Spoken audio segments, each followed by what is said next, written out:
Welcome to genius IAS. हमारी जो hit series हमने शुरू की है, अभी हम जिसमें इंडियन पॉलिटी कवर कर रहे हैं, उसमें आपका फिर से एक बार स्वागत है। यहाँ पर हम वो इंपॉर्टेंट क्वेश्चंस को कवर कर रहे हैं जो एग्जाम के पर्सपेक्टिव से बहुत ज्यादा इंपॉर्टेंट है और बहुत ज्यादा रिपीटेडली पूछे जाते हैं। उन सब क्वेश्चंस को एक साथ ला करके और मैंने एक साथ कंपाइल किया है और उसी के साथ साथ वो सारे नोट्स भी आपको प्रोवाइड करने की कोशिश कर रहा हूं ताकि आपको रिवाइज करने में टाइम ना लगे। अगर आप वीडियोस के थ्रू रिवाइज करें तो पूरी पॉलिटी आपका 90% क्वेश्चंस इसी में से कवर हो जाते हैं।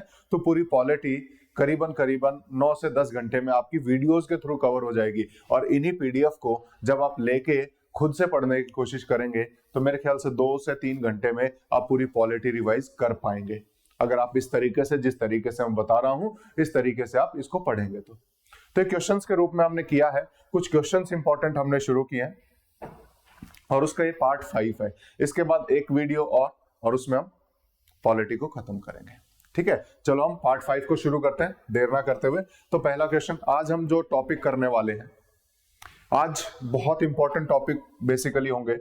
पहला तो हमारा सेंटर स्टेट रिलेशन होने वाला है, centre state relation. Second, inter state relation होंगे और थर्ड इसमें जो मोस्ट इंपॉर्टेंट, जिसमें से हर साल 1 से 2 क्वेश्चन आते ही आते हैं, चाहे वो स्टेट पीसीएस हो, चाहे यूपीएससी हो, ठीक है, एचसीएस हो, कोई भी सिविल सर्विसेज एग्जाम, जो हमारा मोस्ट इंपॉर्टेंट टॉपिक हमारा हो जाता है स्टेट सिविल सर्विसेज के लिए खासकर, तो हम कहीं ना कहीं लोकल गवर्नमेंट, जहां पर हम पंचायती राज पढ़ेंगे,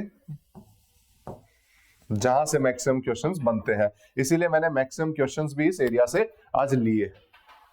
तो जिनका रिवीजन हो चुका है, जो सिर्फ क्वेश्चंस करना चाहते हैं, वो क्वेश्चंस के बाद स्किप करते चले। मैं उसके साथ बहुत सारी चीजें ऐसी बता देता हूं जो एग्जाम्स में आई हुई है और आती रहती है, तो इसीलिए मैं उसके साथ कुछ चीजें ऐड करता हूं। तो वो भी अगर आप चाहें तो इन नोट्स में ऐड कर सकते हैं। बाकी ये सारी चीजें जो हम क्वेश्चंस के रूप में दे रहे हैं या बीच बीच में मैंने बहुत सारे नोट्स इसमें दिए हैं, वो सारी चीजें पीडीएफ के रूप में आपके पास टेलीग्राम चैनल पे अवेलेबल रहेंगी। आप हमारे टेलीग्राम चैनल से जुड़ के, जो डिस्क्रिप्शन में जिसका लिंक दिया गया है, जीनियस आईएएस से भी आप सर्च कर सकते हैं, तो टेलीग्राम चैनल से जुड़ के वहां से इस पीडीएफ को ले सकते हैं और पढ़ सकते हैं। तो हम शुरू करते हैं। पहला क्वेश्चन हमारा जो हमारा सेंटर स्टेट रिलेशन से होगा। तो पहला क्वेश्चन है जिसको सिर्फ क्वेश्चंस करना है, तो जैसे पॉज करने की कोशिश करना, जहां पर आपको लगता है कि आपको खुद इसको सॉल्व करना है तो वीडियो को पॉज कर लेना और आंसर करने की कोशिश करना। मैं थोड़ा सा कंटिन्यूअसली चलता रहूंगा। तो पहला हमारा क्वेश्चन आता है, which one of the following is not related to union state relations in India. तो इसमें से आपको बताना है इनमें से कौन सा ऐसा है जो इनसे रिलेटेड नहीं है union state relations in India. 4 आपको कमेटी दी हुई है, Sarkaria commission, Rajamannar committee, Indrajit Gupta committee and Punchhi commission. इनमें से हमारा यूनियन स्टेट रिलेशन से कौन सा रिलेटेड नहीं है, ये हमें बताना है। चलिए हम देखते हैं। एक तो इसमें जो पहला जो इंपॉर्टेंट चीज है, आपको जब कमेटीज दी जाती है तो उनको एक सीक्वेंस में रखना सीखिए। कई बार क्वेश्चंस जो है सीक्वेंस में, क्रोनोलॉजिकल ऑर्डर में लगाने के लिए आते हैं, तो आपको इनको क्रोनोलॉजिकल ऑर्डर में लगाना भी आना चाहिए। कौन सी कमेटी किस ईयर में आई थी, ईयर ना रहे याद कोई बात नहीं, लेकिन एक क्रोनोलॉजिकल ऑर्डर पता होना चाहिए कि हाँ इसके बाद ही आई थी और उसके बाद ही आई थी। बस इतना भी पता हो तो चल जाएगा। यहां पर अगर हम देखें तो हमारी ये भी बहुत इंपॉर्टेंट, ये सेंटर स्टेट रिलेशन कमेटी है, ये भी बहुत इंपॉर्टेंट है और ये भी बहुत इंपॉर्टेंट है। इनमें से पुंछी कमीशन की कुछ जो इन्होंने रिपोर्ट दी थी, इनके सजेशंस, देन उसके बाद सरकारिया कमीशन, इसके सजेशन, इन दोनों के कुछ सजेशंस आपको मेंस पर्सपेक्टिव से भी पता होने चाहिए या प्रीलिम्स में भी कभी पूछ सकते हैं। ठीक है, कि गवर्नर से रिलेटेड इन्होंने क्या कहा था, सेंटर स्टेट रिलेशन में इनकी क्या इंपॉर्टेंट सजेशंस थे। ठीक है, तो बहुत इंपॉर्टेंट इनके सजेशंस रहे हैं। जो हमारी एम लक्ष्मीकांत जो बुक हम पढ़ते हैं और उसमें बहुत क्लियरली इनके सजेशंस को दिया है, तो एक बार उस पर नजर जरूर मार लेना। ठीक है, हमारा इसमें देखें तो इंद्रजीत गुप्ता कमेटी, ये हमारी सेंटर स्टेट रिलेशन से रिलेटेड नहीं है। इतना हमें पता होना चाहिए। तो सेंट्रल स्टेट से रिलेटेड कौन कौन सी है, तो हमने देखा सरकारिया कमीशन, पुंछी कमीशन और राजमन्नार कमेटी। और कौन कौन सी है वो भी हम देखेंगे। इंपॉर्टेंट हमें पता होनी चाहिए। सेकंड क्वेश्चन की तरफ चलते हैं। The financial relation between union government and states have been discussed under. हमारे जो सेंट्रल स्टेट रिलेशन है, administrative relations, financial relation, legislative relations, ये तीनों अलग अलग डिफाइंड है। एडमिनिस्ट्रेटिव, फाइनेंशियल एंड लेजिस्लेटिव, ये तीनों अलग अलग डिफाइंड है।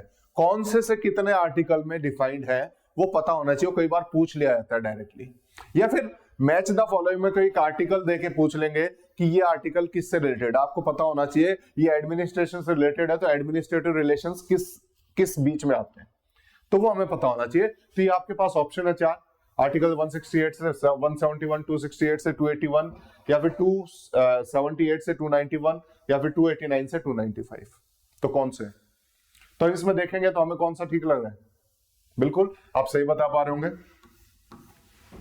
264 से शुरू हो जाते हैं हमारे फाइनेंशियल रिलेशंस, है ना, तो 268 से 281 वाला सही है। हम देखेंगे एग्जैक्टली क्या है अभी, ठीक है। तो एक मोटा मोटा हमें आइडिया होना चाहिए कि किस आर्टिकल से लेके किस आर्टिकल तक कौन से रिलेशंस दिए हुए हैं। ये चैप्टर इसलिए हमारा इंपॉर्टेंट हो जाता है और मेंस पर्सपेक्टिव से थोड़ा ज्यादा इंपॉर्टेंट है। यहां से जो इंपॉर्टेंट एरिया जो पूछे जाते हैं उन्हीं क्वेश्चंस को मैं लेके आया हूं। तो ये बेसिकली टोटल मैंने सेंट्रल स्टेट रिलेशन को जो पूछा जाता है या इंटर स्टेट रिलेशन में से जो पूछा जाता है वो मैंने एक स्लाइड में आपको दे दिया है। आप यहां से इसको रिवाइज करके जाएंगे तो प्रीलिम्स का क्वेश्चन आपका इजीली हो जाएगा। तो हम देखें तो हमारे फाइनेंशियल रिलेशन हमने देखे थे 264 से लेकर 293 तक दिए हुए हैं।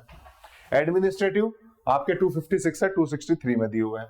वहीं पर लेजिस्लेटिव देखें 245 से 255 में दिए हुए हैं। इंपॉर्टेंट जो स्टेट सिविल सर्विसेज कई बार आपको घुमा सकते हैं, वो क्या कि पार्ट भी बताओ मुझे क्या है। तो पार्ट 11 में आपके लेजिस्लेटिव और एडमिनिस्ट्रेटिव रिलेशंस दिख जाते हैं। फाइनेंशियल रिलेशन आपके पार्ट 12 में है, ये ध्यान रखना। और उसके बाद जब कमिटीज या कमीशंस की बात करते हैं तो ये कमिटीज और कमीशंस में मैंने आपको बता दिया। एडमिनिस्ट्रेटिव जो ARC आई है, एडमिनिस्ट्रेटिव रिफॉर्म कमीशन, ये आपकी फर्स्ट ARC, ठीक है। सेकंड ARC ने भी बहुत कुछ बोला है, एडमिनिस्ट्रेटिव रिफॉर्म कमीशन। देन उसके बाद राजमन्नार कमेटी है, देन उसके बाद आनंदपुर साहिब रिजोल्यूशन है, वेस्ट बंगाल मेमोरेंडम है, सरकारिया कमीशन है, MM पुंछी कमीशन है। तो आपको ईयर वाइज आपको पता होने चाहिए, एक सीक्वेंस में भी इनको पूछ लिया जाता है। और उसके बाद इंपॉर्टेंट आर्टिकल्स की अगर हम बात करें तो ये इंपॉर्टेंट आर्टिकल्स आपको पता होने चाहिए जब हम सेंट्रल स्टेट या यूनियन स्टेट रिलेशंस की बात करते हैं। तो आर्टिकल 246 हमारी 3 लिस्ट जो दी गई है, शेड्यूल कौन सा है वो शेड्यूल आप मुझे कमेंट बॉक्स में बताएंगे कौन से शेड्यूल में तीनों लिस्ट के बारे में दिया गया है। तो कमेंट बॉक्स में आप इस शेड्यूल को, क्योंकि शेड्यूल हम पढ़ चुके हैं तो आपको याद आना चाहिए धीरे धीरे। ये 246 हमारे 3 लिस्ट से रिलेटेड है। 246A GST कौन सा अमेंडमेंट है, आज हम अमेंडमेंट को भी करेंगे। इंपॉर्टेंट अमेंडमेंट्स क्या होते हैं वो भी आज हम कवर करने वाले हैं, ठीक है। तो GST जो हम एक अमेंडमेंट से लेके आए थे आर्टिकल 246A, वो GST से रिलेटेड है। देन 279A GST काउंसिल है, और वहीं पर आर्टिकल 263 इंटरस्टेट काउंसिल है। 262 क्या है, रिवर से रिलेटेड जो हमारे ट्रिब्यूनल्स बनाए जाते हैं, ठीक है। तो वो भी जब हम इंटरस्टेट रिलेशन पढ़ेंगे तो 262 भी पढ़ने वाला है, ठीक है। चलिए आगे चलते हैं। इंटरस्टेट रिलेशन के क्वेश्चंस भी देखेंगे हम। इसके बाद ये हमारा आता है सेंट्रल स्टेट का एक और question, the parliament consider the following statement, इनमें से कौन से ट्रू हैं वो हमें बताने हैं। तो यहां पर 3 स्टेटमेंट आपको दिखाई देंगे। कौन कौन से 3 स्टेटमेंट है पढ़ लेते हैं। Parliament has exclusive powers to make laws with respect to any of the matter given in the union list. Parliament के पास एक्सक्लूसिव पावर है यूनियन लिस्ट में दिए गए किसी भी सब्जेक्ट के ऊपर लॉ बनाने की। क्या बात सही है? हम ऑप्शन के हिसाब से इसको सॉल्व करेंगे, लेकिन अभी 2 स्टेटमेंट और है वो और पढ़ लेते हैं। The state legislature, second statement, the state legislature has exclusive powers to make laws with respect to any of the matters listed in और enumerated in the concurrent and state list. इसके बाद एक वर्ड और है, at all times. ठीक है, कि state को पावर है स्टेट लिस्ट में दिए गए सभी सब्जेक्ट्स के ऊपर या कंकरेंट लिस्ट में दिए गए सभी सब्जेक्ट्स के ऊपर लॉ बनाने की, किसी भी टाइम, हर वक्त। क्या स्टेट को ये पावर है? देखेंगे। हम थर्ड स्टेटमेंट भी पढ़ लेते हैं एक बार। Parliament and state legislature can make laws. Parliament and state legislature दोनों की बात हो रही है। Parliament and state, union and state, both can make laws with respect to any of the matters given in the concurrent list, enumerated in the concurrent list। कि concurrent list में जो भी चीजें दी गई हैं उसके ऊपर पार्लियामेंट भी बना सकती है और स्टेट भी लॉ बना सकता है। कैसी चीज आपने पढ़ी है, क्या आपको याद आ रहा है? तो पॉज करके सॉल्व करने की कोशिश कीजिए। जी आप सॉल्व कर पा रहे होंगे सभी? ठीक है, पहला स्टेटमेंट बिल्कुल सही है कि पार्लियामेंट के पास पावर है यूनियन लिस्ट में किसी भी सब्जेक्ट के ऊपर वो लॉ बना सकती है। और कंकरेंट लिस्ट क्या होती है? कंकरेंट लिस्ट का भी हमें पता है। कंकरेंट लिस्ट वो होती है जिसके ऊपर दोनों ही लॉ बना सकते हैं, पार्लियामेंट भी और स्टेट भी। पार्लियामेंट भी और स्टेट भी। अगर उसमें कहीं ना कहीं डाइवर्जेंस पाया जाता है, अगर ये लगता है कि स्टेट का लॉ कुछ और बोल रहा है, पार्लियामेंट का लॉ कुछ और बोल रहा है, तो पार्लियामेंट का लॉ प्रिवेल करेगा, यानी पार्लियामेंट के लॉ को थोड़ी सी ज्यादा तवज्जो दी जाएगी। लेकिन हक दोनों का है लॉ बनाने का। ठीक है, इसमें आपको एक कंडीशन बतानी है। ऐसी कौन सी कंडीशन है जिस कंडीशन में स्टेट लॉज को ज्यादा तवज्जो दी जाएगी? है ना, एक कंडीशन है, कौन सी है? याद कीजिए, एक बार रिवाइज करने की कोशिश कीजिए। ठीक है, हम सेकंड स्टेटमेंट की तरफ चलते हैं। तो ये हमारा सही है, तीसरा स्टेटमेंट भी। सेकंड स्टेटमेंट, स्टेट को, स्टेट लेजिस्लेचर को, स्टेट की जो विधानसभा है उसको ये पावर है कि स्टेट लिस्ट में दिए गए किसी भी मैटर पे या कंकरेंट लिस्ट में दिए गए किसी भी मैटर पे वो लॉ बना सकते हैं। ये बात बिल्कुल सही है, स्टेट लेजिस्लेचर को पावर है। लेकिन जो सही नहीं है वो ये है at all times. All times नहीं, कुछ कंडीशंस ऐसी होती हैं जहां पर स्टेट से वो पावर ले ली जाती है। कौन कौन सी कंडीशंस है? 5 कंडीशंस ऐसी बताइए जहां पर यूनियन स्टेट की लिस्ट में से लॉज बना सकता है, स्टेट में दिए गए सब्जेक्ट्स पे लॉ बना सकता है। तो ऐसी 5 कंडीशन हमारे पास दी गई है जहां पर यूनियन यानी सेंटर स्टेट की लिस्ट में से भी लॉ बना सकता है। वो 5 कंडीशन आपको याद होनी चाहिए। मैच द फॉलोइंग में उसके आर्टिकल्स बहुत इंपॉर्टेंट है, तो ये आपको बहुत अच्छे से पता होने चाहिए। वो 5 आप एक बार याद करके हमारे कमेंट बॉक्स में लिखने की कोशिश कीजिए। बाकी मैं तो अभी थोड़ी देर में बताने वाला हूं, वो लिस्ट में लेके आया हूं 5 कौन कौन से आर्टिकल्स हैं। ठीक है, चलिए एक question, which of the following are correctly matched? इनमें से कौन कौन से मैच्ड है? आर्टिकल्स को मैच करना बड़ा फेवरेट क्वेश्चन है स्टेट पीसीएस में। ठीक है, तो इंपॉर्टेंट आर्टिकल्स जैसा मैंने बताया था वो मैं आपको हर लेक्चर के साथ बताते रहता हूं कि कौन सा इंपॉर्टेंट है कौन सा नहीं है। ठीक है, तो यहां पर हम देखें तो ये कुछ एक क्वेश्चन आया हुआ है जहां पर इंपॉर्टेंट आर्टिकल्स और हमें बताना है। तो basically article 250, power of parliament to legislate with respect to any matter in the state list if a proclamation of emergency is on operation. क्या कहता है 250 कहता है कि पार्लियामेंट के पास पावर आ जाती है उस सब्जेक्ट्स पे लॉ बनाने की जो स्टेट लिस्ट में दिए गए, लेकिन किस कंडीशन में? जब देश में कहीं पे भी इमरजेंसी लगी हो, तो उस कंडीशन में स्टेट लिस्ट में भी पार्लियामेंट लॉ बना सकती है। क्या ऐसा है? 250 ऐसा ही कहता है। देखेंगे हम क्या क्या सही है। अगले अगले अगले पॉइंट की तरफ, अगले स्टेटमेंट की तरफ चलते हैं। 248 क्या कहता है?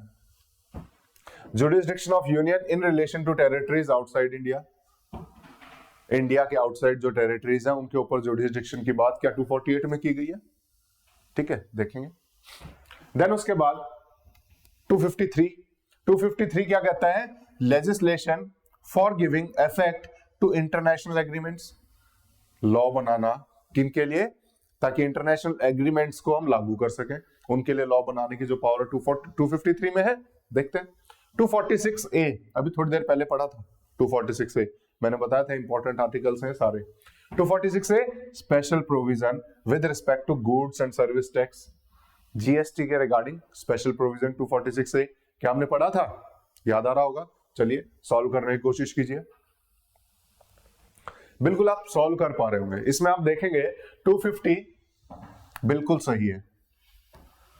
250 क्या कहता है कि जब भी देश में कहीं इमरजेंसी हो, इमरजेंसी लगा रखी हो, उस टाइम पर पार्लियामेंट के पास पावर होती है कि वो स्टेट लिस्ट के जो सब्जेक्ट दिए गए हैं, स्टेट लिस्ट में जो सब्जेक्ट्स हैं उनके ऊपर भी लॉज बना सकते हैं। ये पार्लियामेंट को पावर मिल जाती है उस दौरान। 5 कंडीशन है, उनमें से एक कंडीशन ये है, ठीक है। उसके बाद 253 भी बिल्कुल सही है। 253 भी बिल्कुल सही है। इंटरनेशनल एग्रीमेंट्स को उसको लागू करने के लिए, इफेक्ट में लाने के लिए लेजिस्लेशन की पावर पार्लियामेंट को मिल जाती है, चाहे वो चीज स्टेट लिस्ट में हो चाहे किसी भी लिस्ट में हो। यानी पार्लियामेंट लॉ बना सकती है इंटरनेशनल एग्रीमेंट को इफेक्ट में लाने के लिए स्टेट लिस्ट में दिए गए सब्जेक्ट्स के ऊपर भी। ये हमारा 253 कहता है। सेकेंड कंडीशन जहां पर स्टेट लिस्ट में पार्लियामेंट लॉ बना सकती है, आर्टिकल 253 इंपॉर्टेंट है।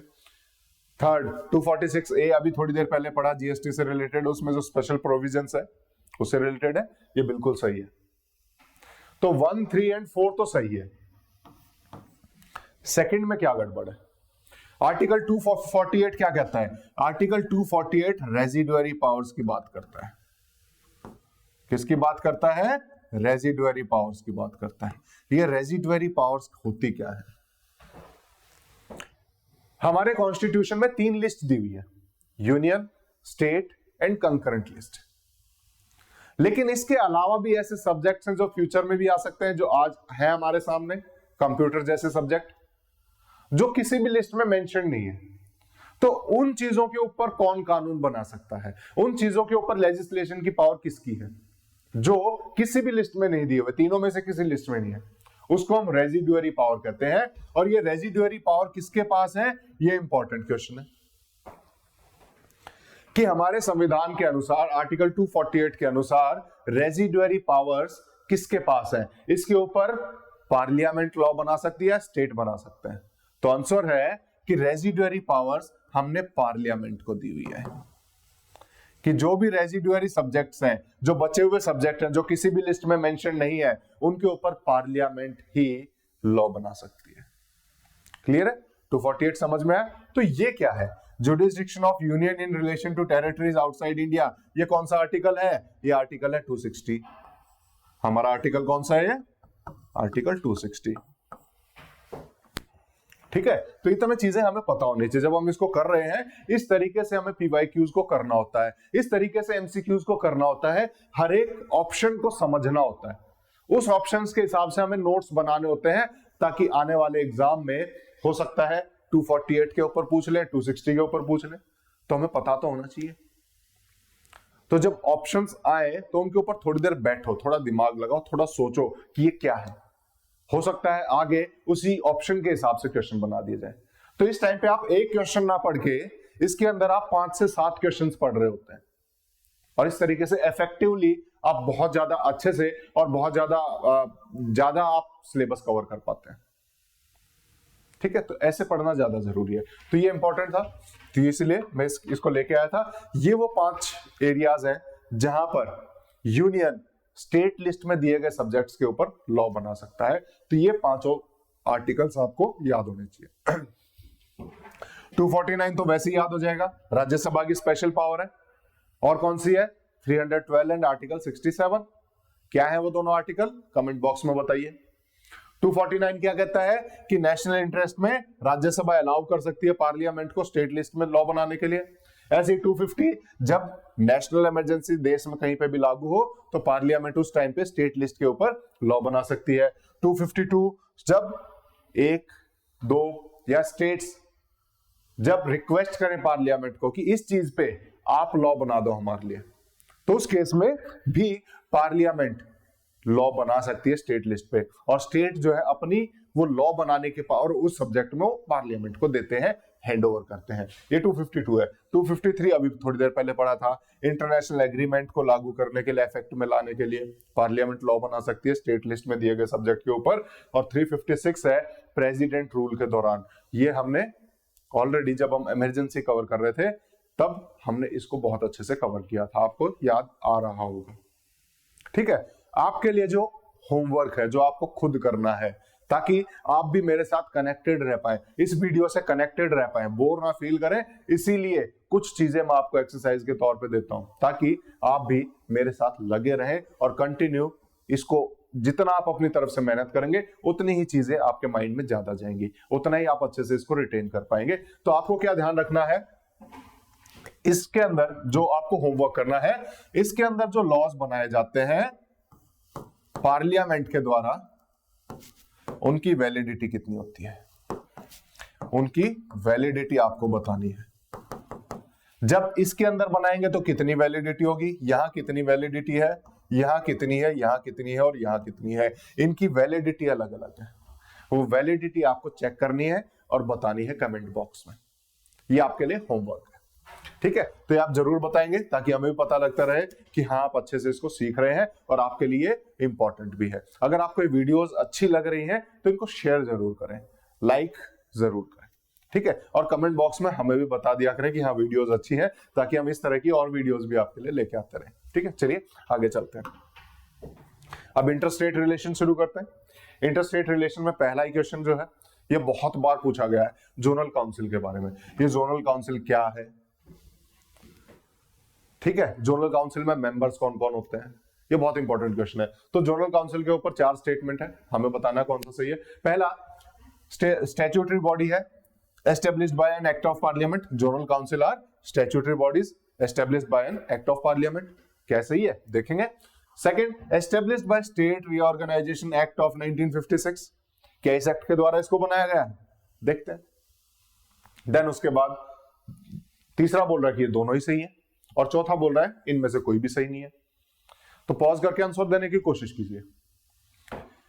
बिल्कुल आपने सही ही सोचा होगा, ठीक है। जोनल काउंसिल जो है स्टैट्यूटरी बॉडी, कॉन्स्टिट्यूशनल बॉडी नहीं है। इसको एक एक्ट के द्वारा बनाया गया है।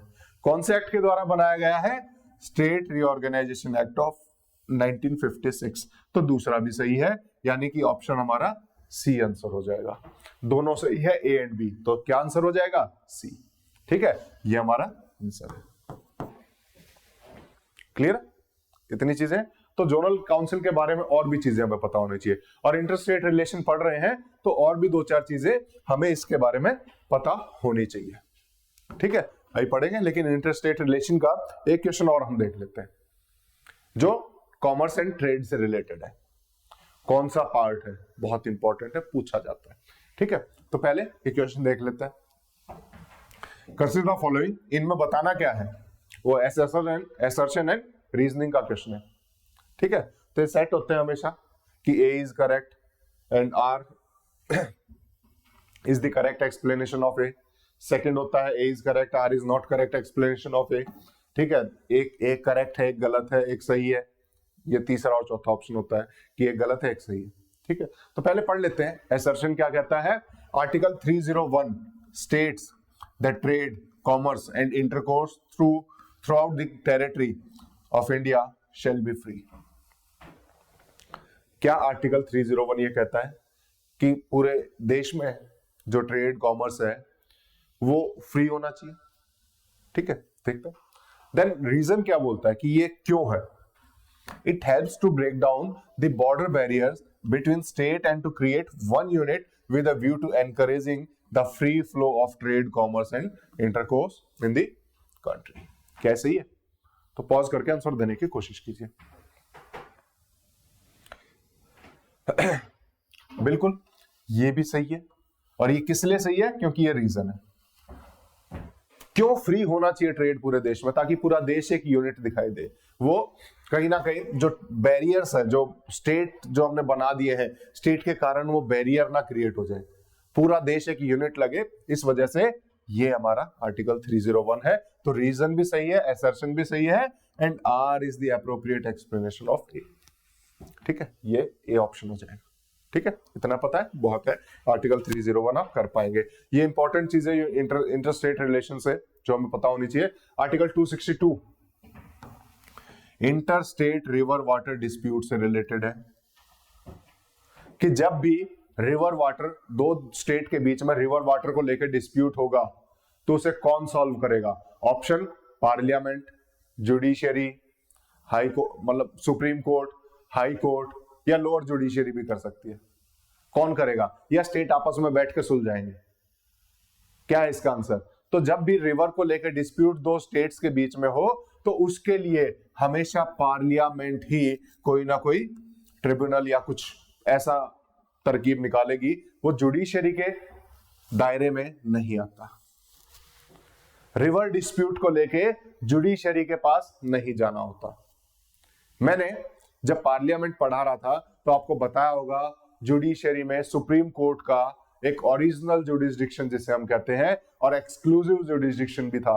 क्या था कि जब भी दो स्टेट या एक सेंटर और स्टेट के बीच में कोई भी झगड़ा हो या किसी भी तरह की कोई बात हो तो वो डायरेक्ट सुप्रीम कोर्ट जा सकते हैं अपनी उस बात को लेकर के, ठीक है। लेकिन उसमें रिवर डिस्प्यूट अगर होगा तो पार्लियामेंट उसके लिए कोई उपाय करेगी, जुडिशरी नहीं करेगी। ये ध्यान रखना बात, ठीक है।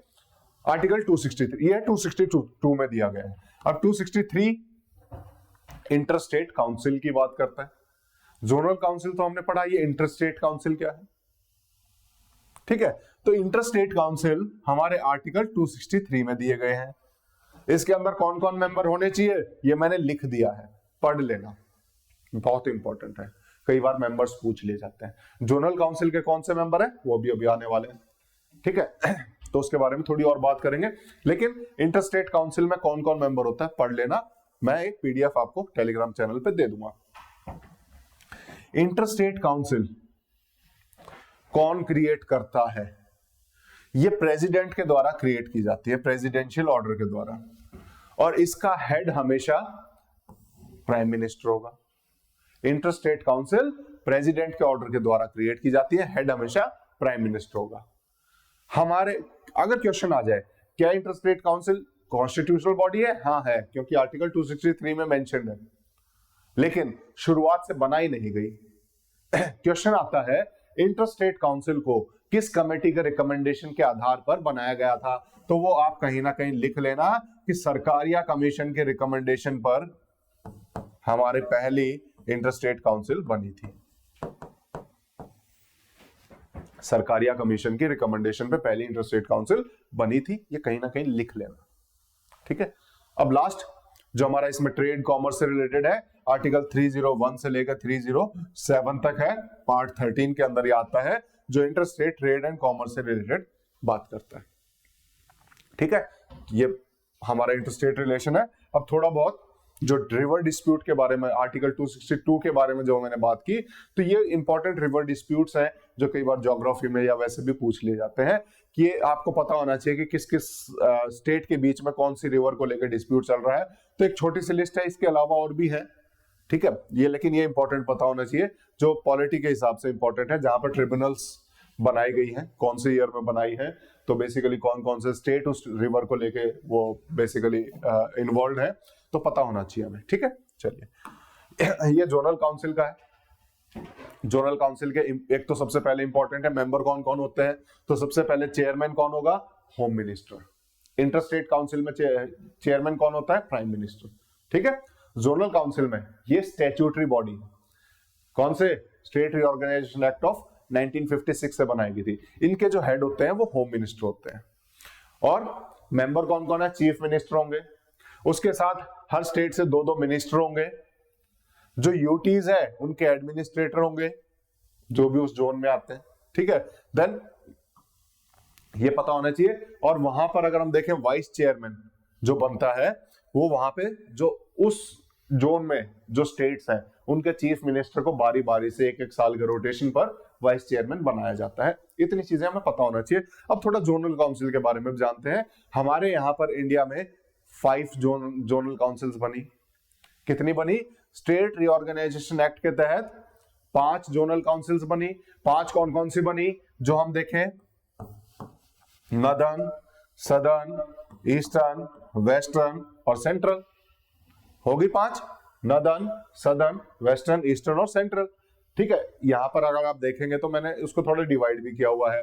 ये आपकी नॉर्दर्न हो गई इधर से इधर, ठीक है, ये सारे स्टेट नॉर्दर्न काउंसिल में आ गए।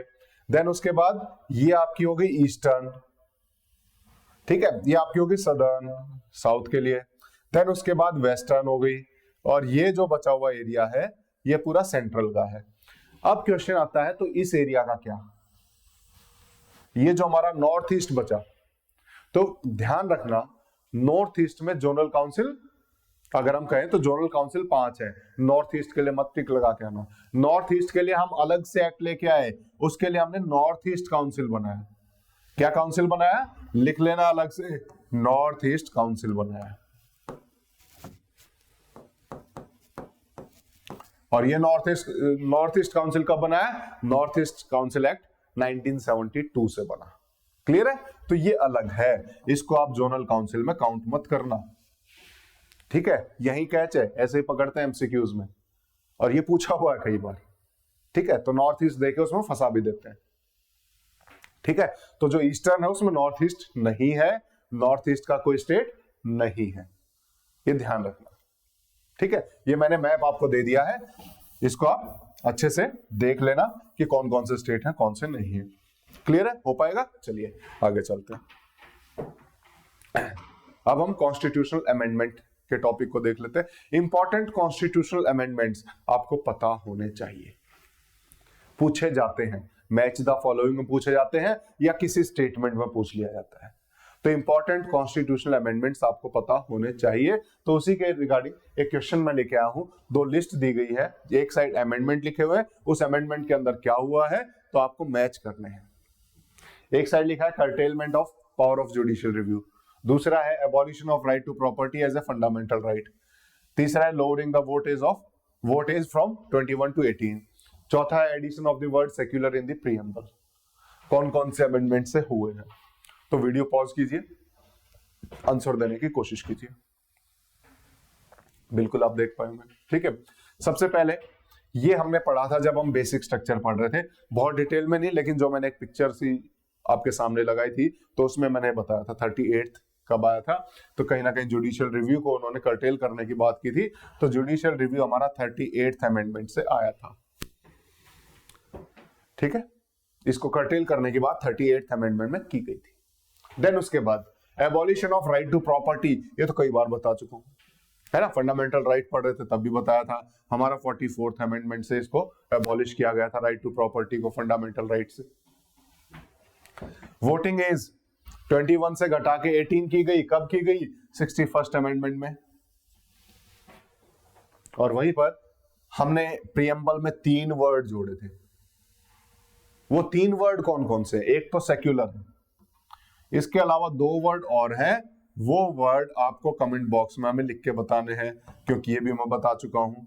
ये एक्सरसाइज है, आपका जितना इन्वॉल्व होंगे उतना ज्यादा सीखेंगे, ठीक है। चलिए ये आपको बताना है, ये हमने कब किया था प्रीएम्बल को अमेंड, ये हमने किया था 42nd अमेंडमेंट में, ठीक है। मैच कर पाएंगे, हमारा ए का क्या हुआ 3, ए का 3 एक में ही है, तो इसी से आ जा रहा है, ठीक है, क्लियर। चलो आगे चलते हैं। ये इंपॉर्टेंट अमेंडमेंट की लिस्ट है जो आपको पढ़नी है। फर्स्ट अमेंडमेंट पूछा जाता है, 9th शेड्यूल कौन से अमेंडमेंट से आया, फर्स्ट अमेंडमेंट से आया। फर्स्ट अमेंडमेंट कौन से ईयर में आया, 1951 में आया, ये भी पूछा जाता है, ठीक है। तो ये ध्यान रखना, इंपॉर्टेंट अमेंडमेंट्स है जो मैंने यहाँ लिख दिए हैं, और उसके बाद जो रिसेंट के इंपॉर्टेंट अमेंडमेंट्स हैं वो भी मैंने लिख दिए, ठीक है। चलो अब हम लोकल गवर्नमेंट, जो बहुत इंपॉर्टेंट टॉपिक है, इसके बहुत सारे क्वेश्चंस करेंगे, ठीक है, तो ताकि अच्छे से हम कवर कर पाए।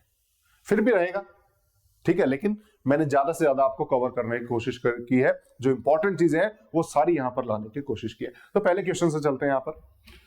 कंसीडर फॉलोइंग स्टेटमेंट, ठीक है। द मिनिमम एज, ये लोकल गवर्नमेंट से रिलेटेड है बेसिकली।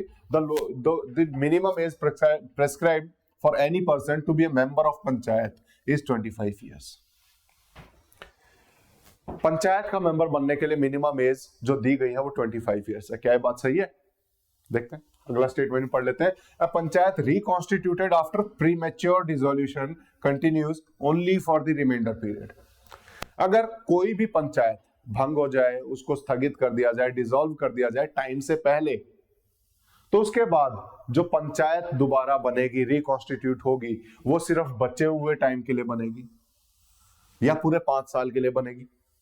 ठीक है, क्वेश्चन बोल रहा है बचे हुए टाइम के लिए, ये सही है या नहीं है ये हमें बताना है। तो मैं आपको वीडियो पॉज कीजिए, एक बार इसका आंसर करने की कोशिश कीजिए, कौन से सही है वो बताने हैं। ठीक है, चलिए देखते हैं। पहली बात, मिनिमम एज पंचायत के लिए 25 नहीं है, 21 है। 21 होती है। लोकसभा के लिए कितनी है आप बताएंगे? लोकसभा के लिए कितनी एज है और राज्यसभा के लिए मिनिमम एज कितनी है, ये पता होना चाहिए। प्रेसिडेंट के लिए मिनिमम एज कितना होना चाहिए, पता होना चाहिए। वाइस प्रेसिडेंट के लिए मिनिमम एज कितनी होनी चाहिए, पता होना चाहिए। ठीक है, तो ये सारी चीजें आप कमेंट बॉक्स में लिख के बताएंगे ताकि मैं भी देखूं आपको कितना याद हो रहा है, कितना आप कर पा रहे हैं। ठीक है, तो ये सारी चीजें आप बताएंगे, है ना। चलिए इसके ऊपर चलते हैं। पहला स्टेटमेंट तो गलत हो गया। दूसरा, पंचायत जो डिसॉल्व हो जाती है उसके बाद जो नई पंचायत बनती है वो सिर्फ रिमाइंडर पीरियड के लिए बनती है। जो बचा हुआ टाइम पीरियड है उसी पीरियड के लिए बचेगी। मान लो 5 साल के लिए कोई पंचायत आई और वो 3 साल में ही डिसॉल्व कर दी, तो उसके बाद 6 महीने के अंदर अंदर इलेक्शन कराने होते हैं। मान लो जो दूसरी पंचायत आएगी वो मैक्सिमम 2 साल के लिए ही रहेगी, वो 2 साल के लिए ही बनेगी, पूरे 5 साल के लिए नहीं बनेगी। ठीक है, तो ये ध्यान रखना आप। हाँ, एक क्वेश्चन और आता है इसी में। मान लो 4.5 साल पे कोई पंचायत डिसॉल्व होगी, तो जो दूसरी पंचायत आएगी वो कितने महीने के लिए होगी या कितने टाइम के लिए होगी? तो ध्यान रखना इसका आंसर 6 महीने नहीं होगा। जो भी पंचायत बनेगी वो 6 महीने से ज्यादा के लिए होनी चाहिए। 6 महीने से कम है तो पूरे 5 साल के लिए बनेगी। ठीक है, ये आपको ध्यान रखना है। क्लियर है? चलो, तो इसका दूसरा तो सही है, पहला गलत है, तो 2 ओनली हो जाएगा। ठीक है, चलिए नेक्स्ट उस पे चलते हैं। The committee which recommended a 3-tier Panchayati Raj system in India. India में 3-tier पंचायती राज सिस्टम किस कमेटी ने रिकमेंड किया था, ये आपको बताना है। तो हमारे पास 4 ऑप्शन है। पहला, अशोक मेहता कमेटी। दूसरा, बलवंत राय मेहता या BR मेहता भी कह लो, ठीक है, बलवंत राय मेहता कमेटी। तीसरा, GVK राव कमेटी। चौथा, LN सिंघवी कमेटी।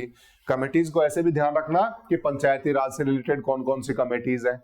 इनको कई बार सीक्वेंस में लगाना भी पूछा जाता है। ठीक है, तो ये आपको बताना है कि 3-tier सिस्टम किसने बताया था। ठीक है, तो किसने बताया था? वीडियो पॉज करके आंसर देने की कोशिश कीजिए, बहुत आसान है। हाँ बिल्कुल, आप बिल्कुल सही बताया होगा। बलवंत राय मेहता, जिन्होंने पहली बार में ही 3-tier सिस्टम को रिकमेंड किया था। तो अशोक मेहता वो थे जिन्होंने 2-tier किया था, 2-tier सिस्टम रिकमेंड किया था। बलवंत राय मेहता, 3-tier सिस्टम, हमारा जो पंचायती राज का जो आज का जो सिस्टम है 3-tier सिस्टम, वो बलवंत राय मेहता की देन माना जाता है कि बलवंत राय मेहता ने रिकमेंड किया था। ठीक है, तो ये हमारा बलवंत राय मेहता जाएगा। पंचायती राज फर्स्ट टाइम कब इंट्रोड्यूस किया गया था, वो तो दे दिया इन्होंने कि अक्टूबर में किया गया था 1959। डेट भी बता देता हूं, 2 अक्टूबर 1959 को पहली पंचायत जो बनी थी वो कहां बनी थी ये पता होना चाहिए। तो ये क्वेश्चन है। तो 4 ऑप्शन है, राजस्थान, तमिलनाडु, केरला, कर्नाटका। तो वीडियो पॉज करके आंसर देने की कोशिश कीजिए, बिल्कुल सही बताया होगा। इसका तो सभी को पता होगा कि राजस्थान में इंडिपेंडेंस के बाद अगर हम कहें तो पहली पंचायत राजस्थान में बनी थी 2 अक्टूबर 1959। डेट भी इंपॉर्टेंट है, ईयर अक्टूबर एंड 1959 इंपॉर्टेंट है। कहां बनी थी? नागौर डिस्ट्रिक्ट में।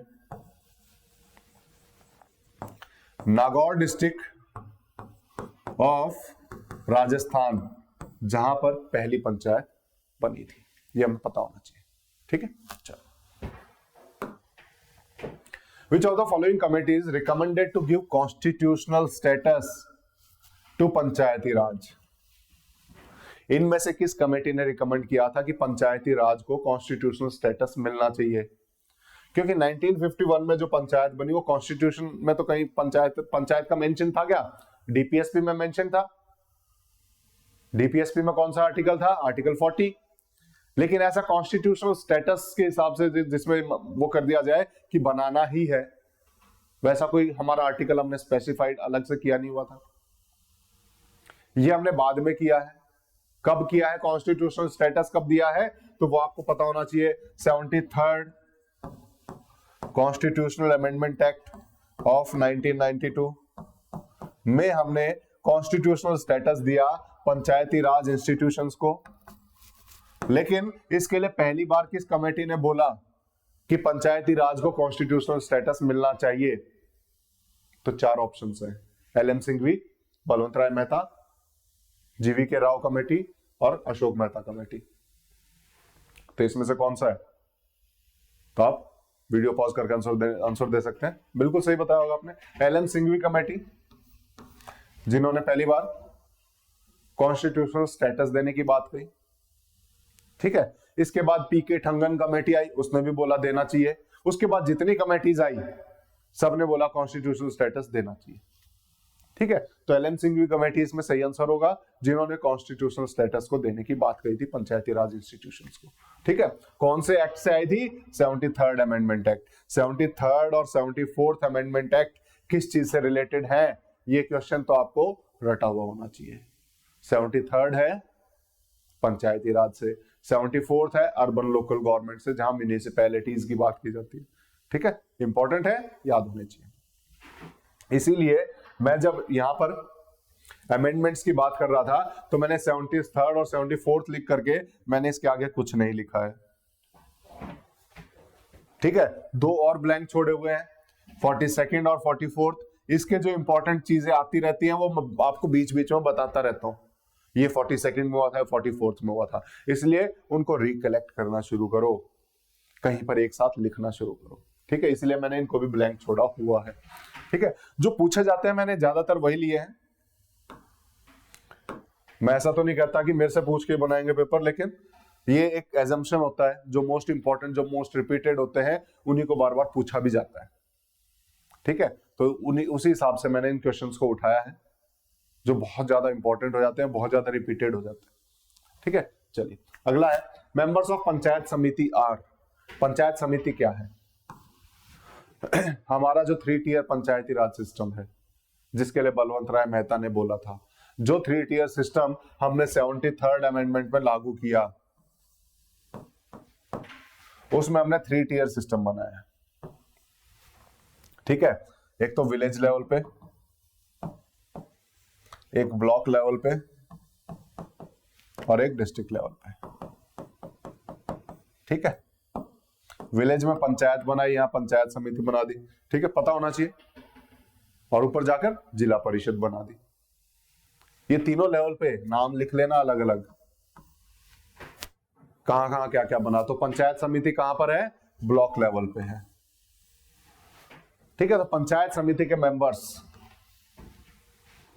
कैसे होंगे? डायरेक्टली इलेक्ट किए जाएंगे पब्लिक के द्वारा। जो पंचायत के मेंबर होंगे वो उन्हें इलेक्ट करेंगे, या फिर डिस्ट्रिक्ट मजिस्ट्रेट के द्वारा नॉमिनेट किए जाएंगे। ठीक है, देन उसके बाद ओपन कंपटीशन के हिसाब से रिक्रूटमेंट भर्ती होगी उनकी। ऐसा है कुछ। तो इनमें से कौन सा सही है? तो पॉज करके आंसर देने की कोशिश कीजिए। बिल्कुल सही है।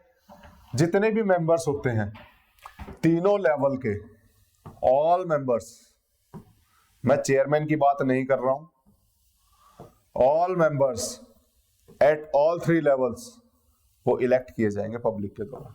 ध्यान रखना, मैंने चेयरमैन नहीं बोला है, मैंने सिर्फ मेंबर बोला है। ठीक है, जितने भी मेंबर होंगे तीनों लेवल पे वो सभी इलेक्ट किए जाते हैं डायरेक्टली पब्लिक के द्वारा, डायरेक्ट इलेक्शंस होते हैं। ठीक है, ये पता होना चाहिए। तो चेयरमैन का क्या, वो भी आएंगे, मैंने लिखा है, नोट्स में सब दिया है। ठीक है, एक बार उसे भी देखेंगे। चलो, पंचायत समिति एट द ब्लॉक लेवल, अभी थोड़ी देर पहले बताया था पंचायत समिति कौन से लेवल पे होती है? ब्लॉक लेवल पे होती है। वो क्या है? एडवाइजरी बॉडी है, एडमिनिस्ट्रेटिव अथॉरिटी, एडवाइजरी कमेटी या फिर सुपरवाइजरी अथॉरिटी? क्या है वो? वीडियो पॉज करके आंसर दीजिए। बिल्कुल, ये एक एडमिनिस्ट्रेटिव अथॉरिटी है। पंचायत समिति जो एक ब्लॉक लेवल पर बना देते हैं वो एक एडमिनिस्ट्रेटिव अथॉरिटी होती है। ठीक है, चलिए नेक्स्ट पे चले। Arrange the following committees in Panchayati Raj in chronological sequence. जैसा भी थोड़ी देर पहले बता रहा था कि इनको सीक्वेंस में पता होना चाहिए। कोई भी कमेटी है तो कोई भी कमेटी, कोई भी सुप्रीम कोर्ट का केस हो रहा है, कोई अमेंडमेंट हो रहा है, किस अमेंडमेंट के बाद कौन सा केस हो रहा है, तो थोड़ा सीक्वेंसिंग में लगाना आना चाहिए। इस तरह के सवाल 2 से 3 आते ही हैं जो सीक्वेंस से रिलेटेड क्रोनोलॉजिकल ऑर्डर में लगाने के लिए आते हैं। ठीक है, तो इनमें आपको पता होना चाहिए।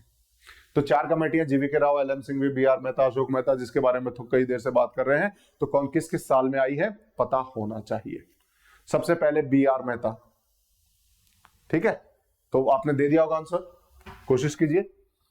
सबसे पहले बीआर मेहता, ठीक है, 57 1957 सही है ना। हाँ, फिर उसके बाद 1977 में आपकी अशोक मेहता कमेटी आती है। ठीक है, 57 में बीआर मेहता, अशोक मेहता आगे 1977 में, फिर जीवीके राव कमेटी आ जाएगी 85-86 के आसपास, और वहीं पर 87 के आसपास एलएम सिंघवी भी आपको दिखाई देंगे। ठीक है, तो आप उसके बाद अशोक मेहता के बाद जीवीके राव आएगी, उसके बाद एलएम सिंघवी आएगी। ये हमें पता होना चाहिए। तो 3, 4, 1 और 2, 3, 4, 1, 2। ठीक है, ये करेक्ट सीक्वेंस है। ठीक है, इनको ध्यान रखना, इस सीक्वेंस में पूछा जाता है कई बार। अगला चलते हैं, ये कर चुके हम क्वेश्चन शायद अभी थोड़ी देर पहले किया था, जहां पर मैंने बताया था 21 ईयर्स होता है मिनिमम, है ना, और ये रिमाइंडर पीरियड के लिए होता है। बिल्कुल सही है, ये हमने किया था, थोड़ी देर पहले किया था, तो इसको हम स्किप करते हैं, या फिर जिसको रिपीट करना, रिवाइज करना, वो एक बार पॉज करके आंसर देने की कोशिश करना। हम नेक्स्ट क्वेश्चन पे चलते हैं। Which of the following is or are the objectives of PES Act? अभी PES Act क्या है, पहले तो ये पता होना चाहिए PES Act है क्या।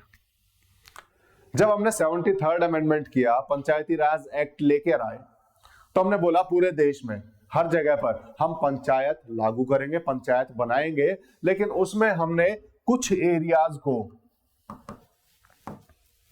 कुछ स्टेट को एक्सक्लूड कर दिया।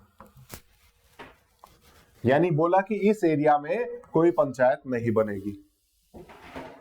कौन से एरिया? जो ट्राइबल एरियाज थे, जो शेड्यूल्ड एरियाज थे, जहां पर हम अफेक्ट नहीं करना चाह रहे थे, जहां पर हम जबरदस्ती घुसना नहीं चाह रहे थे कि उनका जो लाइफस्टाइल है वो रहने दो, है ना। उन एरियाज में बेसिकली 5th शेड्यूल एरियाज जो होते हैं,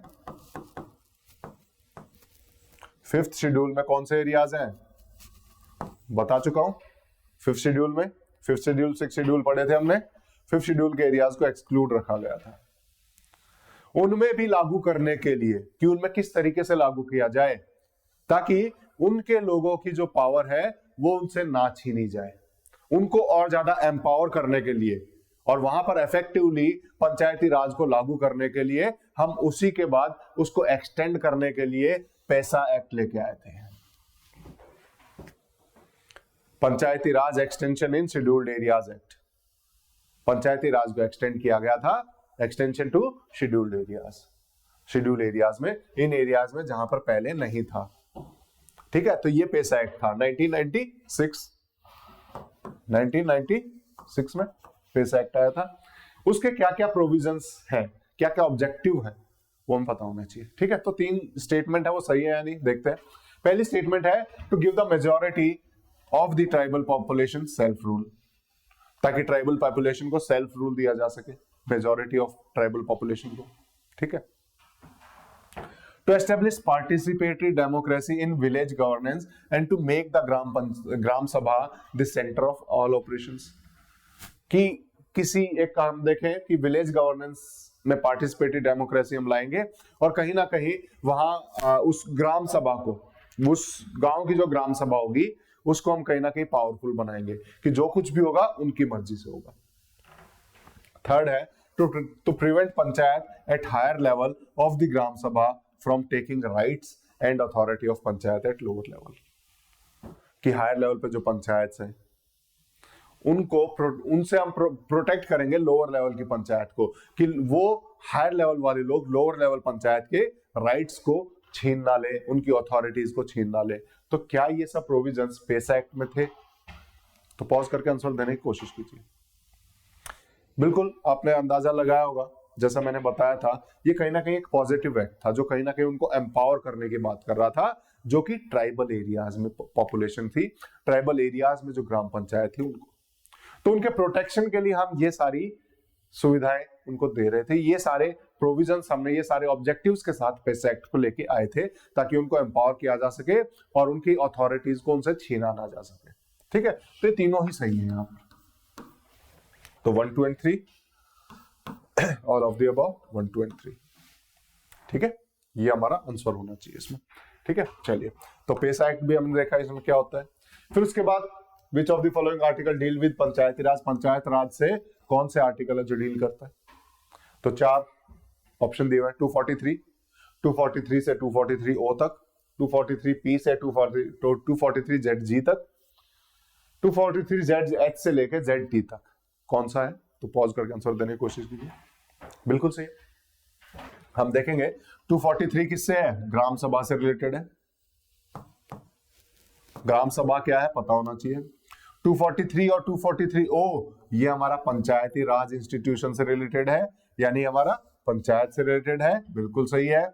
अमेंडमेंट कौन सा था? 73rd अमेंडमेंट पता होना चाहिए। लिख लिया करो उसी के सामने।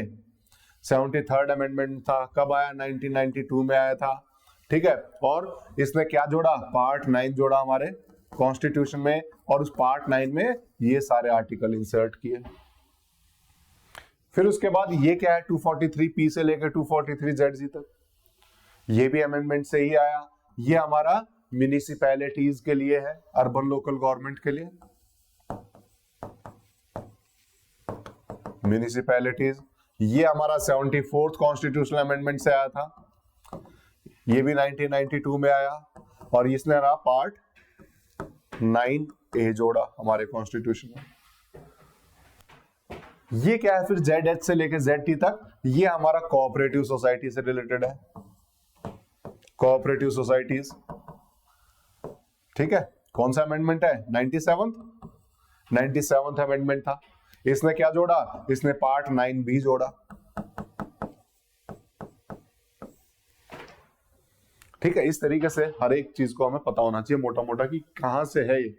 और इसमें जब आप पंचायत करेंगे तो उसके मतलब 2-4 इंपॉर्टेंट आर्टिकल्स हैं, वो भी पता होने चाहिए, क्योंकि मैच द फॉलोइंग में वही पूछे जाते हैं, तो वो भी हम कवर करने की कोशिश करेंगे।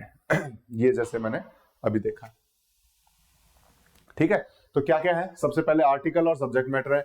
243B किससे रिलेटेड है, डी किससे रिलेटेड है, एफ किससे रिलेटेड है, और के किससे रिलेटेड है। तो आप सॉल्व करने की कोशिश करेंगे, तो वीडियो पॉज करके एक बार सॉल्व करने की कोशिश कीजिए। तो हम देखें 243B, बी क्या है? कॉन्स्टिट्यूशन ऑफ पंचायत से रिलेटेड। कंपोजिशन ऑफ पंचायत से रिलेटेड कौन सा है? कमेंट बॉक्स में बताएंगे। ठीक है, 243D रिजर्वेशन,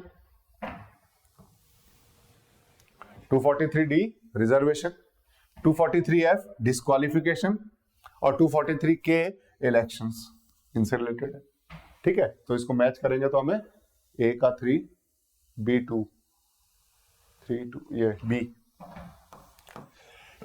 ये 4 हो जाएगा और वो 1 हो जाएगा। ठीक है, तो ये हमारा आंसर आ जाएगा। ठीक है, चलिए अब ये ग्राम सभा के बारे में या फिर विलेज पंचायत के बारे में जो इंपॉर्टेंट चीजें हैं वो सारी मैंने यहां लिख दी हैं। सबसे पहले पार्ट 9 में द पंचायत नाम का एक चैप्टर जोड़ा गया। एक क्वेश्चन आता है, जो B.R. मेहता ने जो रिपोर्ट दी थी उसका हेडिंग क्या थी बेसिकली। ठीक है, तो वो हमें पता होना चाहिए। ठीक है, तो डेमोक्रेटिक डिसेंट्रलाइजेशन से रिलेटेड क्या था वो, आप डेमोक्रेटिक डिसेंट्रलाइजेशन वर्ड आया था उसमें, तो उससे रिलेटेड पूछा जाता है कि B.R. मेहता ने कौन सी रिपोर्ट इसमें दी थी। तो डेमोक्रेटिक डिसेंट्रलाइजेशन आपको पता होना चाहिए। यहाँ पर दी पंचायत नाम से हमने एक चैप्टर जोड़ा था पार्ट 9 में 243 से 243O आर्टिकल तक। इसके अंदर 11 शेड्यूल हमने दिए, वो 11 शेड्यूल हमारे 243G आर्टिकल में लिखे गए हैं, और इसके अंदर हमने 29 सब्जेक्ट्स इनको एलोकेट किए कि आप इनके ऊपर लॉ बना सकते हैं। जब आप इनको पढ़ेंगे तो इसमें बहुत इंपॉर्टेंट चीज जो आपको पता होनी चाहिए कि इसमें सारे एक्ट, सारे प्रोविजंस कंपलसरी नहीं है।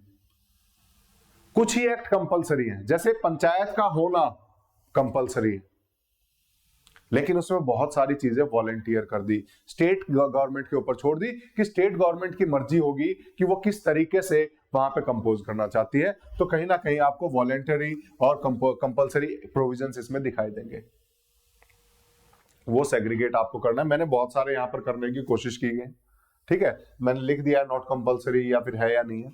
तो एक बार आप इसके पढ़ेंगे, आपको बहुत क्लियरली ये समझ में आ जाएगा। मैं एक बार फिर भी बता देता हूँ, ग्राम सभा, ग्राम सभा क्या होती है, ये बहुत इंपॉर्टेंट है और पूछा जाता है एग्जाम में। ग्राम सभा का मतलब क्या है?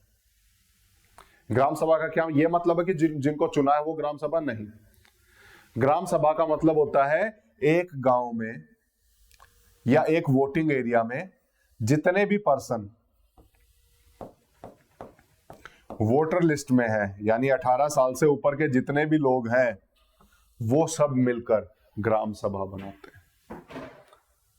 मैंने वोट डाला है अपने गांव में, तो मैं भी अपने गांव के ग्राम सभा का मेंबर हूं, मैं भी ग्राम सभा का एक पार्ट हूं, ठीक है। तो ग्राम सभा वो सभी लोग हैं जो उस गांव में वोट डाल रहे हैं, जो उस पंचायत में वोट डाल रहे हैं, तो सभी वोटर ग्राम सभा का पार्ट होते हैं। तो ये इंपॉर्टेंट चीज है। तो एक ग्राम सभा आपको पता होनी चाहिए, इसके आगे स्टार मार्क लगा लेना। मैं इसका कोई क्वेश्चन मेरे को मिला नहीं अच्छा, तो मैं इसलिए लेके नहीं आया, तो स्टार मार्क लगा के इसके आगे नोट लिख लेना, ठीक है।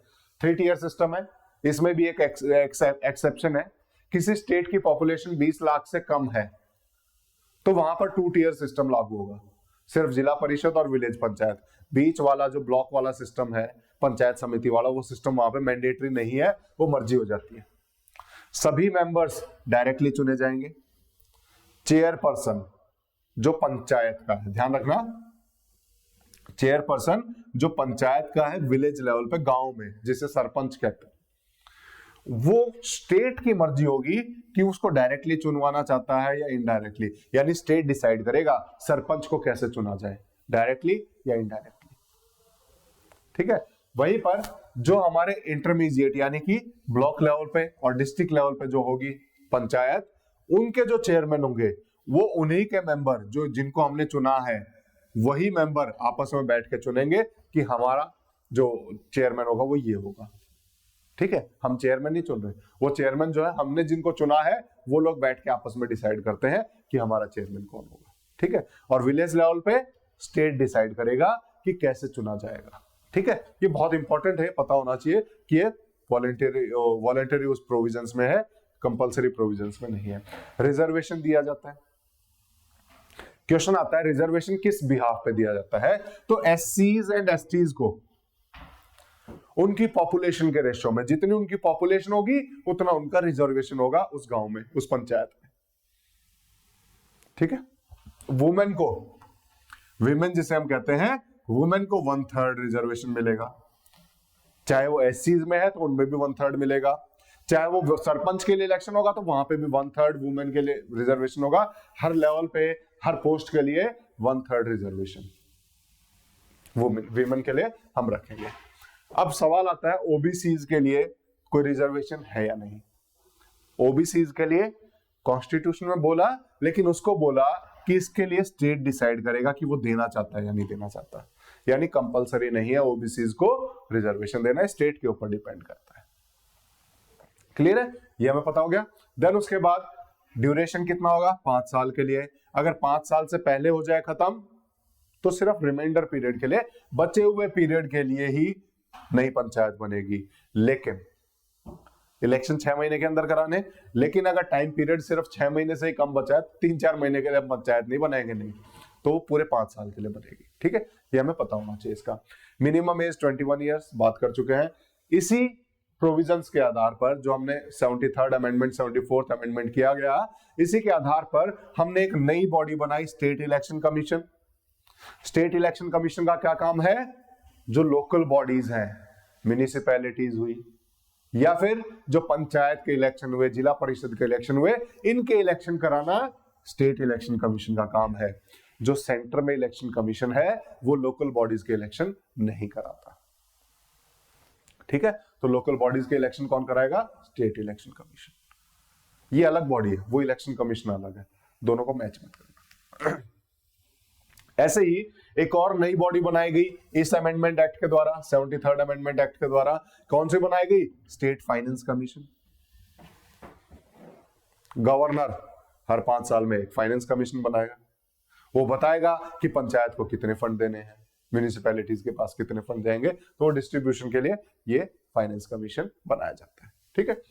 देन पावर और फंक्शन पंचायत के, उसके लिए ऑलरेडी मैं बता चुका हूं, 29 आइटम दिए गए।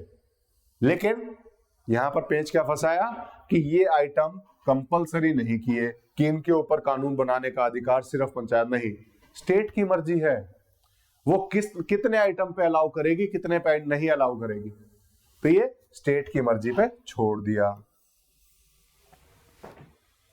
ठीक है। तो इसीलिए ये पता होना चाहिए कौन सा कंपलसरी है, कौन सा नहीं है। तो वॉलेंटरी प्रोविजंस मैंने ऑलरेडी यहां पर अलग से लिख दिए हैं। ठीक है। और ये इंपॉर्टेंट आर्टिकल्स हैं। 243 है ग्राम सभा, डी रिजर्वेशन, जी पावर्स अथॉरिटी के लिए, एच हमारा टैक्स लगाने के लिए ग्राम सभा में अगर लगाना हो, आई आपका फाइनेंस कमीशन के लिए है। ठीक है, आई बी, और 243 वाई बी। ठीक है, आई और वाई दोनों फाइनेंस कमीशन, वाई बी हम देखेंगे जब म्युनिसिपैलिटीज पढ़ेंगे। ठीक है, कि आपका इलेक्शन के रिलेटेड है। ठीक है, ये चीजें इंपॉर्टेंट है जो हमने थोड़े 1-2 आर्टिकल पहले पढ़े, वो भी और ये भी। ये हमारा म्युनिसिपैलिटीज से रिलेटेड अगर हम देखें तो 74th amendment urban local government के लिए, जो उसमें जहां पर 8 टाइप की अर्बन लोकल गवर्नमेंट की बात करते हैं, municipal corporation, municipality, notified area committee, town area committee, बहुत ज्यादा इंपॉर्टेंट नहीं होते हैं, लेकिन फिर भी एक नजर मार के चले जाना, क्योंकि वो मेरे से पूछ के नहीं बनाते पेपर। ठीक है, तो फिर भी एक बार देख लेना इनको, जितना पढ़ा जाए। अगर आप इतना भी पढ़ रहे हैं तो आप 80% 90% क्वेश्चंस कर लेंगे, जितना मैं बता रहा हूँ।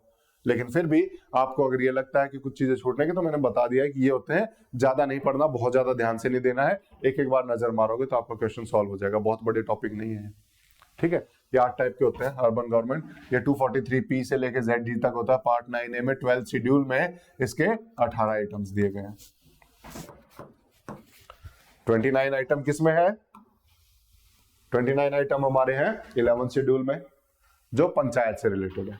ठीक है, और 18 आइटम्स हो जाते हैं हमारे 12 शेड्यूल में, जो म्युनिसिपैलिटीज से रिलेटेड है। इसका चैप्टर का नाम है म्युनिसिपैलिटीज, जैसे इस चैप्टर का नाम है द पंचायत। ठीक है, क्लियर? चलो, अब ये इसके इंपॉर्टेंट आर्टिकल है जो हमें पता होने चाहिए। 243D रिजर्वेशन था, ऐसे ही T भी रिजर्वेशन है। ठीक है, वहां पर आई फाइनेंस कमीशन था, वाई फाइनेंस कमीशन है। इसमें 2 इंपॉर्टेंट चीजें जो आपको पता होनी चाहिए, जो पूछे जाने की संभावना सबसे ज्यादा हो जाती है, 243ZD एंड ZE। ये दोनों म्युनिसिपैलिटीज में अलग से हैं जो इंपॉर्टेंट है। एक है डिस्ट्रिक्ट प्लानिंग कमेटी और एक है मेट्रोपॉलिटन प्लानिंग कमेटी, जिसको हम शॉर्ट में DPC या MPC लिख देते हैं। इनका काम क्या होता है? विलेज पंचायत विलेज को डेवलप करने के लिए प्लान बनाती है, तो वो क्या करेगी? प्लान बना के किसको देगी? तो वो अपने प्लान को आगे फॉरवर्ड करती है, और वो फॉरवर्ड होके आगे डिस्ट्रिक्ट प्लानिंग कमेटी में जाएगा। ऐसे ही अर्बन एरिया के लिए प्लान कौन बनाएगा? विलेजेस के लिए तो बना दिया, अर्बन एरिया के लिए कौन बनाएगा? अर्बन एरिया के लिए मेट्रोपॉलिटन प्लानिंग कमेटी बनाएगी, और फिर ये सब स्टेट में भेजेंगे, स्टेट फिर सेंटर में भेजेगा कि ये प्लान है, इसके लिए पैसे दो, है ना। फिर बजट बनेगा कि हाँ इनका प्लान था तो इस हिसाब से पैसे, इस हिसाब से कहानी चलती है। तो DPC MPC का पता होना चाहिए। DPC MPC के बारे में और ज्यादा डिटेल्स मैंने यहाँ अलग से दे दिया, जहां से आप पढ़ सकते हैं। ठीक है, तो ये आप कर लेंगे, बहुत हो जाएगा आपका पंचायत से रिलेटेड। अब बस एक वीडियो और हम निकालेंगे जहां पर इंपॉर्टेंट एरियाज जो 1-2 बचे हुए हैं वो हम कवर करने की कोशिश करेंगे, और आपका पॉलिटी का 80 to 90% एरिया आपका कवर हो जाता है इसी से। ठीक है, तो इसी के साथ हम आज की वीडियो को खत्म करेंगे। अगर आपको वीडियोस पसंद आ रही हो तो लाइक शेयर सब्सक्राइब करना ना भूलें, और कमेंट में जो हम पूछते हैं उनका जवाब देने की कोशिश करें, थोड़ा सा इंटरेक्ट करने की कोशिश करें, तो हमें भी थोड़ा और ज्यादा मजा आएगा। और आप भी इस तरीके से इंटरेक्ट होके इंटरेक्टिव लर्निंग करेंगे तो आपके लिए भी बहुत फायदेमंद रहेगा। तो अपने दोस्तों के साथ शेयर करें, लाइक करें, सब्सक्राइब करें। तो आज की वीडियो को यहीं खत्म करते हैं, मिलते हैं फिर अगली वीडियो में। Thank you, take care, bye bye.